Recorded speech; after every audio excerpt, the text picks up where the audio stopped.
Pelaksana tugas Gubernur Aceh Nova Iriansyah meminta Direktur Bank Perkreditan Rakyat atau BPR Mustaqim, Sukamakmur, yang dilantik untuk meningkatkan kredit pada sektor produktif. Menurutnya BPR Mustaqim harus menjadi bank yang bermanfaat kepada masyarakat Aceh. Hal tersebut disampaikan PLT Gubernur saat melantik Fahrul Rizal sebagai Direktur Bank BPR Mustaqim Sukamakmur di ruang dinas Wakil Gubernur Aceh Kamis 11 April 2019.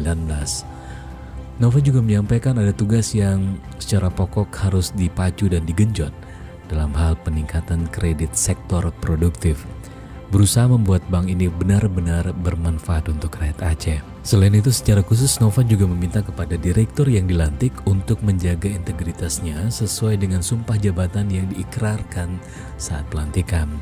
Menurut Nova, pekerjaan bank merupakan pekerjaan yang selalu bergelut dengan uang, dan oleh sebab itu, imbalan yang diperoleh juga tinggi.